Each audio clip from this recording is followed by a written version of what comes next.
الصلاة والسلام على أشرف الأنبياء والمرسلين والشفيع المذنبين والمجرمين المخاطب بطه والياسين النبي المؤيد ورسول المسدد أبي القاسم محمد اللهم صل على محمد وعلى أخيه ووزيره وأمينه وعيبة علمه وخازن وحيه وناصر رسالته أمير المؤمنين وإمام المسلمين والقائد الغر المهجلين والسيف المسلول ومقلم الأموات ومبين الآيات أعني أبو الحسنين علي بن أبي طالب اللهم صل على محمد وعلى أهل بيته الطيبين الطاهرين المعصومين الذين أذهب الله عنهم الرجس وطهرهم تطهيرا ولعنة الله على أعدائهم أجمعين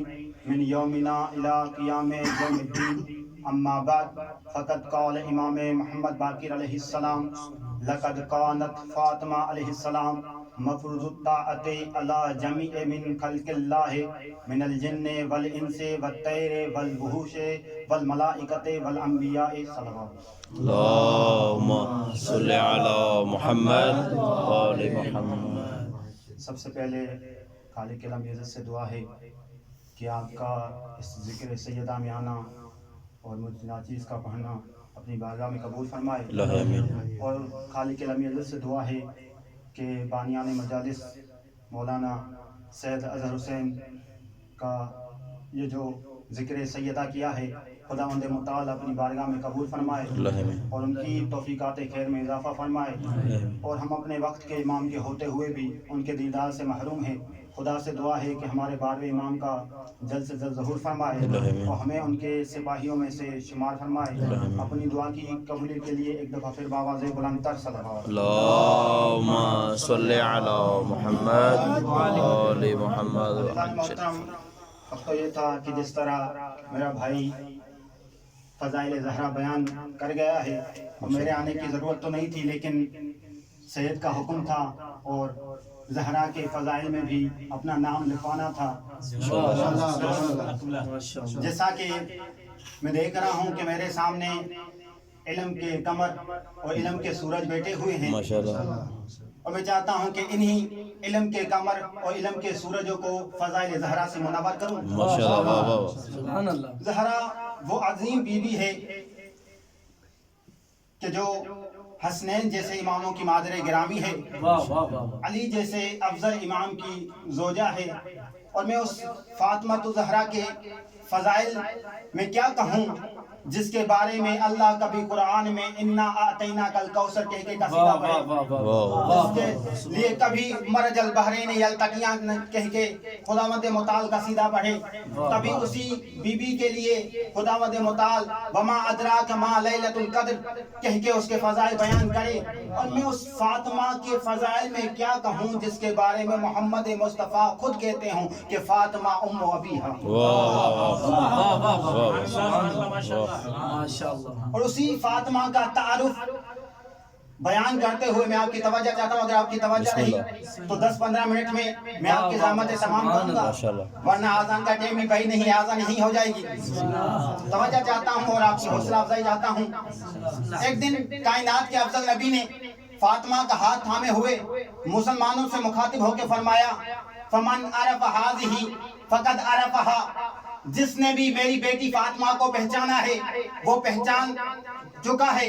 ومن لم یعرفہا، اور جس بندے نے بھی میری بیٹی فاطمہ کو نہیں پہچانا، ھذا ہی ابنتو ہی بنت محمد وہی قلبی وہی بضعۃ منی وہی روحی التی بین جنبی من آذاہا فقد آذانی ومن آذانی فقد آذى اللہ. کائنات کے افضل نبی نے 1400 سال پہلے ہی پورے ملت اسلام کو مخاطب ہو کے یہ بیان کر دیا کہ یہ فاطمہ الزہرا مجھ محمد مصطفیٰ کی بیٹی ہے، یہ فاطمہ الزہرا میرا حصہ ہے، یہ فاطمہ الزہرا قلبی میرا دل ہے، یہ فاطمہ الزہرا روحی میرا روح ہے۔ تو میں آج آپ سے سوال کرتا ہوں کہ اگر انسان کا مجسمہ بن جائے لیکن اگر اس کے دل اندر دل نہ ہو تو انسان کسی کام کا نہیں رہتا۔ اگر اسی طرح انسان کے اندر دل تو ہو لیکن روح نہ ہو تب بھی انسان کسی کام کا نہیں رہتا۔ تو کائنات کے افضل نبی نے 1400 سال پہلے ہی فاطمہ کو اپنا روح کہہ کر، اپنا دل کہہ کر پورے ملت اسلام کو بتا دیا کہ محمد مصطفیٰ کی محبت تمہیں تب کام آئے گی جب فاطمہ کی محبت ہو۔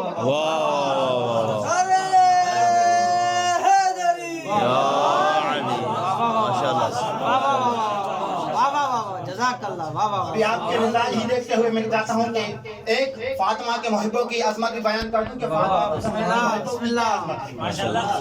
ایک دن کائنات کے نبی کے ساتھ سلمان بیٹھے ہوئے تھے۔ کائنات کے افضل نبی نے سلمان سے مخاطب ہو کر فرمایا، یا سلمان، من احب فاطمہ ابنتی فہو فی الجنت معی۔ جو بھی بندہ چاہتا ہے کہ میں اپنے نبی محمد مصطفیٰ کے ساتھ جنت میں رہوں تو اسے کلیہ دے کے جا رہا ہے نبی کہ وہ میری بیٹی فاطمہ سے محبت کرے۔ ومن ابغضھا فہو فی النار، اور جس نے بھی فاطمہ الزہرا سے بغض رکھا فہو فی النار، وہ جہنمی ہے۔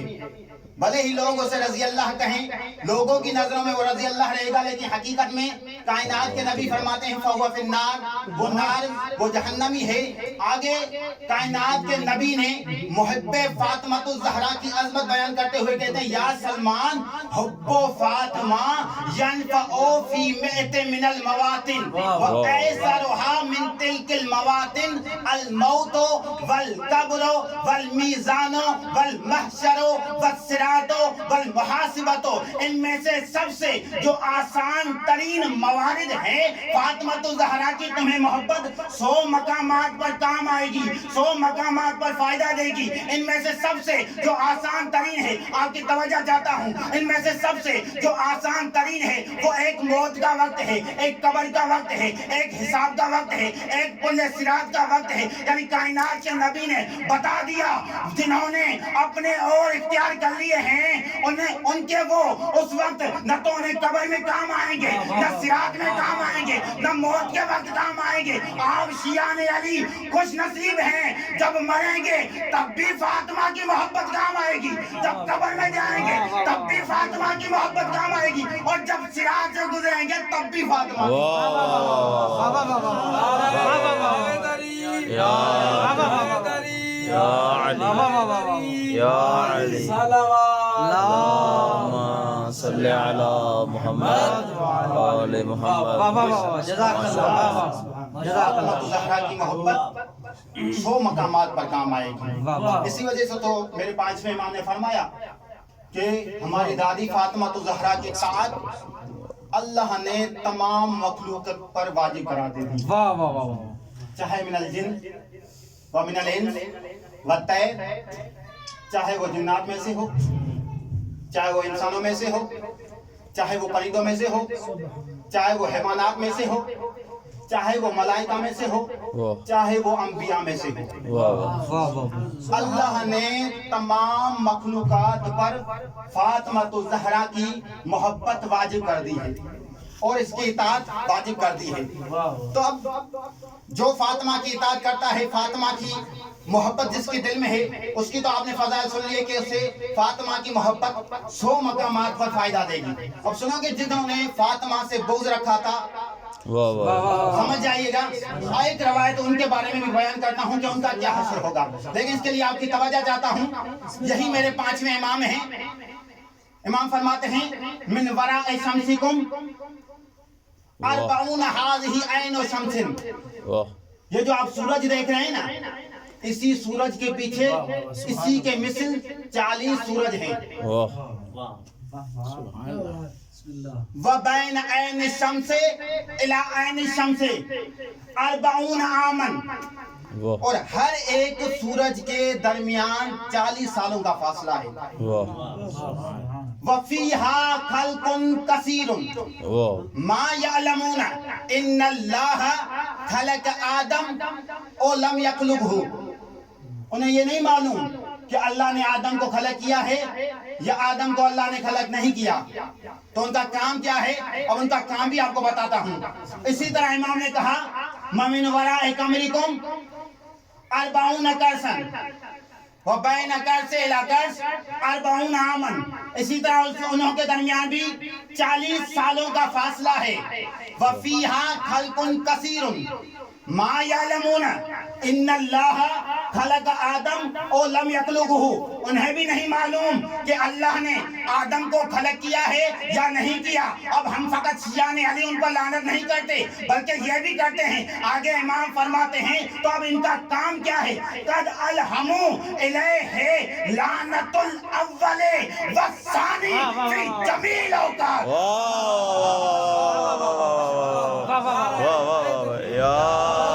اللہ نے یہ سورجوں کے پیچھے یہ چاند کے پیچھے ساری مخلوقات کے سامنے ترجمے کرنے کی ضرورت نہیں تھی، لیکن ایک فضائل زہرا کا جملہ کہنے جا رہا ہوں. آپ کی توجہ چاہتا ہوں. اللہ کے طرف بھیجے ہوئے 5ویں امام محمد باقر تمام ملت اسلام سے مخاطب ہو کے فرماتے ہیں کہ اس سورجوں کے پیچھے ہزارہ مخلوقات ہیں، اس چاند کے پیچھے ہزارہ مخلوقات ہیں. انہیں یہی نہیں پتا کہ آدم نبی تھے یا نہیں تھے، اللہ نے عیسیٰ نبی کو خلق کیا تھا یا نہیں کیا تھا، اللہ نے موسیٰ نبی کو خلق کیا تھا یا نہیں کیا تھا. ان کا کام کیا تھا؟ ان کا کام یہی تھا کہ وہ ہر دن میں، ہر رات میں، ہر لحظے میں اول اور ثانی پر لعنت کرتے ہیں.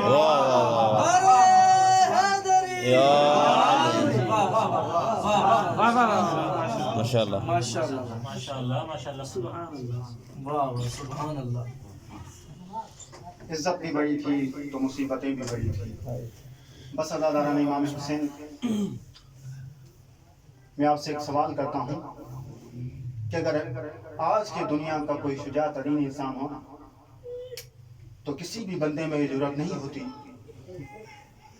کہ اس کی اولادوں کو تکلیف پہنچائے یا اس کے بچوں کو تکلیف پہنچائے یا اس کے گھر والوں کو تکلیف پہنچائے. لیکن آج کیا مصیبت آئی ہے میرے شجاع ترین امام علی ابن ابی طالب، جس کے سامنے کبھی زہرا کو تازیانے مارے گئے، کبھی اسی علی کے سامنے زہرا کو تماچے مارے گئے. لیکن آگے کیا مصیبت تھی، کیا وجہ تھی کہ وہی شجاع ترین میرا مرشد علی خاموش رہا. بس آزادانہ امام حسین دو ایسے وقت تھے. ایک وقت تھا جب زہرا نے انہی مسلمانوں کی شکایات کرتے ہوئے رو پڑی، اور ایک وقت تھا جب علی انہی ملت اسلام کی شکایت کرتے ہوئے، انہی مسلمانوں کی شکایت کرتے ہوئے رو پڑی. ایک دن علی ابن ابی طالب رو کے زہرا کو کہتے ہیں، زہرا علی پہ بڑی مصیبت آئی، علی مسلمانوں کو سلام کرتا ہے لیکن کوئی جواب نہیں. دوسری، جب زہرا کو دربار میں جھٹلایا گیا نا تو اس کے بعد جتنے دن زہرا زندہ رہی، رات کو علی کے قریب جا کر کہتی تھی یا علی زہرا جھوٹی نہیں تھی. زہرا کو جھٹلایا گیا تھا، زہرا جھوٹی نہیں تھی. بس آزادانہ امام حسین آیا ایک وہ وقت جب کچھ ملعون زہرا کے دروازے پہ آئے اور کہا علی باہر آؤ اور خلیفے کی بیعت کرو. بس آزادانہ امام حسین ایک مرتبہ اسی دروازے کے پیچھے زہرا آ کے کہتی ہے ایھا الضالون المکذبون، اے گمراہ لوگو آگے تم ہم سے کیا چاہتے ہو. بس آزادانہ امام حسین ایک مرتبہ ایک نے زہرا کو مخاطب کرتے ہوئے کہا علی کو باہر نکالو، علی بیعت کرے ورنہ ہم اس گھر کو آگ لگا دیں گے. ایک مرتبہ اسی زہرا نے روکے ہوئے فرمایا کیا تم اسی گھر کو آگ لگاؤ گے جس میں تمہارے نبی کی بیٹی رہتی ہے، جس گھر میں تمہارے نبی کے نواسے رہتے ہیں. بس آزادارین امام حسین اب سنو گے زہرا کی مصیبت کا جملہ. ایک ملعون اللہ اسے واصل جہنم کرے کہتا ہے دعی انک یا فاطمہ حماقت النساء، اے فاطمہ یہ عورتوں والی حماقتیں نہ کر. بس آزادارین امام حسین میری بیوی. ایک دفعہ ایک ملعون نے حکم دے دیا